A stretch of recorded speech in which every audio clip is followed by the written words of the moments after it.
What's going on, everybody? Welcome back to the Timeless Movie Podcast, episode number 96. My name is Victor Vasquez. Appreciate you joining me on another discussion, another journey where we dive into a new movie that we got to check out in theaters or in streaming.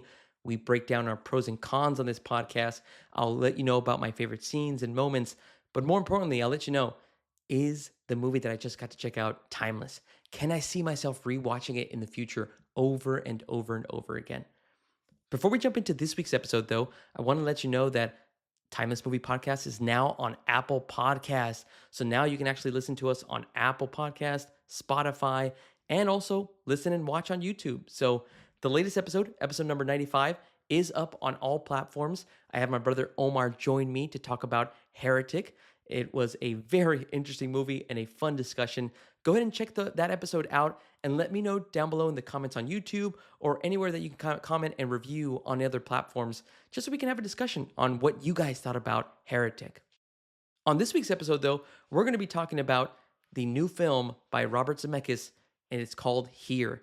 It stars Tom Hanks and Robin Wright. It is a reunion of the three main individuals that came out in Forest Gump. So super excited to review and discuss this movie with you guys here. A little bit of background before we dive into some non-spoiler thoughts of Here. I had only seen one trailer for this movie, and what caught my eye was the entire film was all shot in one specific camera frame and shot, really. The camera does not cut, it doesn't move, it literally stays in the exact same position. There's a bunch of transitions that you see within the actual trailer of the movie, but I just thought that was super different from other movies and so unique that I was like, okay, you know what? I gotta check it out. Gotta give this one a shot and see how it all comes out. And me and my brother were able to watch this over the weekend, so let's go ahead and dive in to discuss some of my non-spoiler overall thoughts of Here. Overall, after watching Here, I gotta say that it was a pretty good movie. It was really simple, but it's also very relatable to a wide audience. What I mean by that is the story of Here is very simplistic in that it just takes you through various different eras and it follows families that end up living in this one specific house and location. But it's so relatable that you see families grow up, you see kids venturing off to college, you see different milestones that end up happening. And I feel like this movie, again, whether you're young, whether you're middle aged, whether you're a little bit older, this movie really has something for everybody. And so I feel like that you can't really go wrong with who you're shooting this film to. It's really just everybody, no matter what age you are. Again, very fun story that was played out throughout the film of Here. But really, the most unique aspect, I called it out a little bit before, it's the way that the camera just does not move, does not cut. It's one of the most uniquely shot movies of the year. I don't think I've seen any other movie, and again, I can't proclaim that I've seen all movies in 2024, but I don't think I've seen a movie this year that just stays in one exact shot. All you're looking at is the living room of a home, but you're seeing it through various different lenses of eras, different families, and it's just, again, a story about life, really. But I just really enjoyed how the film just does not stray away from having that one camera shot stay still. There's some nice transitions, and it's just really well done. Just a general synopsis for you guys that want to know a little bit more about what this movie is really about, other than life. Like I mentioned, the central location is just the living room of a house, but it even starts further back than that. It actually starts like from the era of the dinosaurs, and you're just seeing a plot of land. You see the extinction of the dinosaurs, and then you start seeing fast forwarding of all of time. You go through the Ice Age. Then eventually you get to see different eras of humanity. You get to see Native Americans. You can then get to see a lot of the first people that settled in the United States. And then again, you just get to jump from era to era, and you see how families might have very similar life experiences. Some have very different experiences, but it's also doesn't move in chronological order. Sometimes you'll get the movement of transitions, from the 80s to the 90s. And then sometimes you'll jump to like modern time. Like it even shows times of today, like the 2020s. It'll jump back to the 1920s. So a lot of stuff is transitioning throughout the movie, but it all works. Now, there are a lot of families that are focused on that live in this one central home where you're basically at throughout the movie. But if there was one family that actually gets a lot more screen time, it's going to be the Young family. The Young family, you initially start with them after World War II. You have Al Young, who is played by Paul Bettany, and you also have his wife, Rose Young, played by Kelly Riley. Both of them end up settling in this home. They end up having three kids. Their first kid really is one of the main actors that kind of takes the rest of the film on, and that first kid is actually called Richie or Richard, and he's played by Tom Hanks. And you just after he's born and you see some of his brother and sisters born, then you start seeing that the film focuses more on Richard, and then he ends up meeting Margaret. Margaret is played by Robin Wright, and they end up having a relationship. Then they start growing a family, and you get to see that their entire life from their early teens, or really the 18s and 19s, and all the way until they're, almost up into their 70s and 80s. And so it's a really interesting way to kind of make that film kind of play out. But it was just, it worked for me. Again, like I mentioned at the beginning, I thought it was really good. The film highlights a lot of different things that you can relate to as a human, but it was an enjoyable watch. Nothing like that really blew me away. I mean, there are some beats that are very emotional, but I still, again, that didn't take me away. Like I didn't want it. I didn't have to have the film make me cry, but I thought everything that they showed, everything that they highlighted, there was funny moments, there was sad moments, but again, it just kind of all is wrapped up in one specific place, and it just shows you how life just goes so quickly. But overall, I thought here was a cool watch. I would definitely recommend you guys check it out. Not something that you have to go running to the theaters and go watch as of this moment, but I would recommend that if you see it on streaming services, if you just see it anywhere else, as the movie kind of comes out, definitely recommend you guys watch it. And I feel like, again, it fits a wide audience. You can watch it with your friends or family, and it's just really cool to see how life just goes by so quickly. And it just reiterates that message that we got to live in the present. We got to enjoy those that are around us. So, again, my recommendation, definitely check this one out as it comes to streaming. Okay, those are all my non-spoiler thoughts about what I considered my experience was for here. Now let's go ahead and spoil a little bit more detail as we dive into the pros and cons of the film here. All right, hopefully that gives you enough time to jump out and then jump back in after you watch the movie. But my first pro is going to be the actual visual effects of the de-aging that they performed in here. I was actually pretty impressed. There's a lot of times in film where you have actors, I think one of the most recent examples is like Indiana Jones, where you have Harrison Ford, he was de-aged for certain scenes, and you can kind of tell that it just doesn't look as smooth. You can tell that something is just off. His skin is just way too clear and smooth. But in this film, I don't know, they nailed it. Now, please understand, I am not a visual effects expert.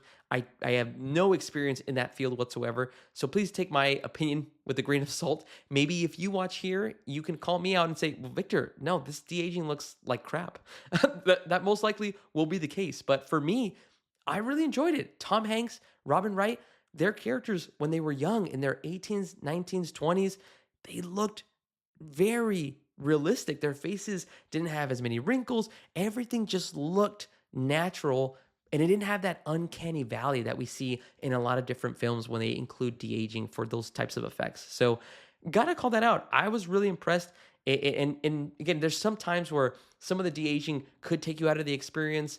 Now, am I saying that it was completely perfect? No, I mean, obviously I can maybe tell a couple of scenes where you could see the touch-ups on their faces when they're kind of de-aged, but again, it never took me out of the experience. I was just so invested in their characters and how their life was progressing as the film would transition from family to family.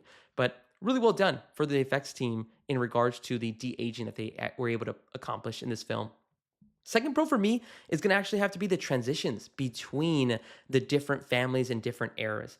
I mentioned this a little bit before, but the entire film takes place in one living room and in one house, one plot of land. But the film very nicely transitions from one era to another. And it doesn't just like do a full transition of the entire screen.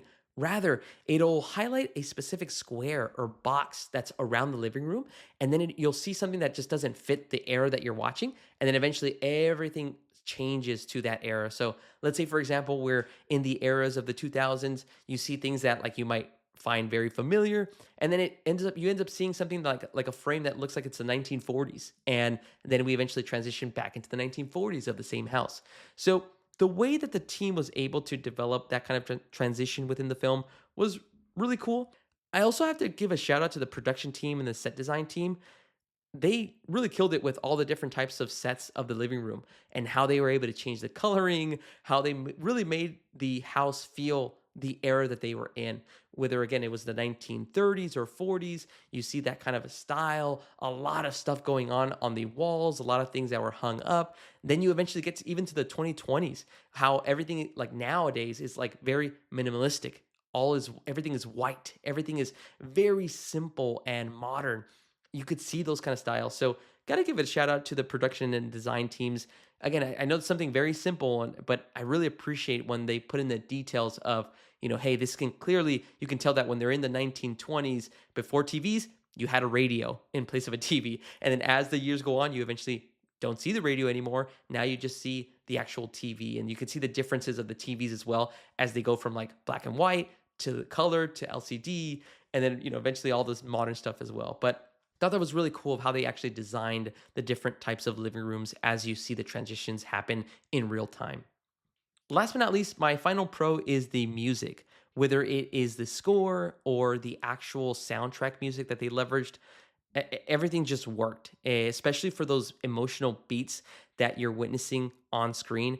Shout out to Alan Silvestri. I mean, I've been a big fan of his since he made a lot of the music for the Avengers, and he makes the music here, and it's just so awesome to kind of hear the different types of tones that he plays as you follow Richard and Margaret as they're kind of growing up and growing together and building a family. So you hear those types of tones, but then also the soundtrack music that they have. You hear songs from the Beatles for the appropriate, I think for the 60s. You have music like Cherry Bomb when as you start going into more of the rock and like of the 80s. And so all that just adds more and more elements, and it shows a differentiation of each era as you transition while you're watching it on screen. So again, whenever music adds to those scenes, whether it adds more emotion or it just adds more fun to a specific character of what they're doing, it's always going to get a plus from me. All right, now I'm going to move into cons. This will be quick. I didn't really have any. Now, again, I always like to make this very clear. Just because I don't have any nitpicks or I don't have any cons does not mean that I think this movie is perfect. If I could say maybe one thing that's just coming off the top of my head, like I mentioned a little bit before, this movie has very cool story beats, but it's nothing mind blowing, right? It's not going to be something like profound, like, oh my goodness, I was not expecting this. Again, it's just all relatable. You see kids go through puberty, you see people enlist in the army, you see people have their first babies. Again, everything is just something that you can kind of relate to. And so it's just a story that you're witnessing and you're just seeing years go by so quickly in a 1 hour and 45-minute movie. So again, that's probably the only thing that I can kind of say, but not a real con, just again, from an emotional standpoint, again, everything is just something that you can actually relate to, but it's not going to really move you in a very deep way. At least it didn't move me. Maybe for you, after you guys check it out, maybe you can disagree with me and say, that, you know what, Victor? No, actually, I was really moved by this scene. So let me know down below in the comments if you felt that way. All right, let's go ahead and wrap this up with a little bit more positive stuff. I want to call out some of my favorite performances, favorite moments, and favorite shots. I'll start off with favorite performance. There's two actors that I really enjoyed in the film. First one was Paul Bettany as Al Young. I thought he did a really good job kind of being that World War II veteran, being very stubborn and hard on his family, but you also get to see some of the emotional side as he ends up losing his wife Rose later on in life. And the other character that I want to highlight is Robin Wright, who plays Margaret. She has a lot more time on screen to really kind of see a full arc within the entire movie. So if I had to really choose one between Paul Bettany and Robin Wright, I'm actually going to choose Robin. Again, her character of Margaret, you see her as she goes out with Richard. You see them starting a family. She gets pregnant. She's very optimistic, very energetic, loves where life is going. But then what you end up seeing and what you end up realizing is the more and more grows up, the more she wants to have her own life. She ends up living with Richard's family basically for their entire marriage. And all she asks for is, I just want my own place. I want to feel like I have my own place. I don't feel like I have my own, identity in some way. And eventually that leads to a midlife crisis when she hits 50. She doesn't know what she wants to do. She ends up questioning her relationship with Richard, and all this stuff kind of goes down a very obviously sad path. But again, something that a lot of folks and a lot of humans face nowadays, right? Is just questioning the decisions that they've made up until a certain point in their life. And so I feel like Robin really did a good job to kind of show a complete arc where she goes from being a very energetic, very, again, a person that is just enjoying life.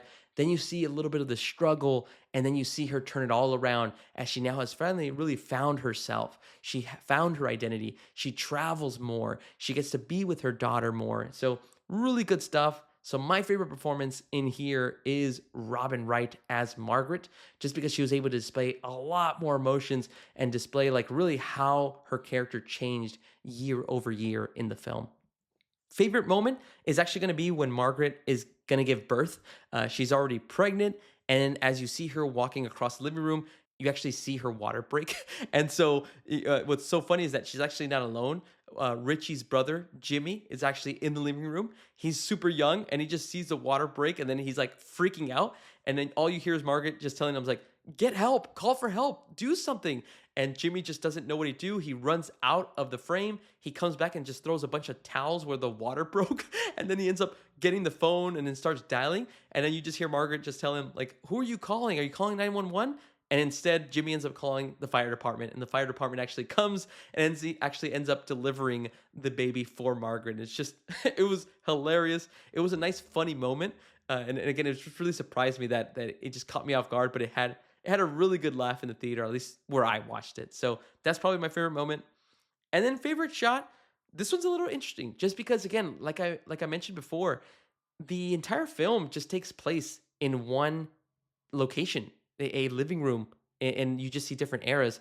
So it's very tough to kind of see which one was my favorite shot. So I'm gonna say that the shots that I enjoyed the most as I was watching the movie was whenever Christmas was happening. In any era, I just love seeing the Christmas tree. I love seeing the living room get decorated, the chimney being used.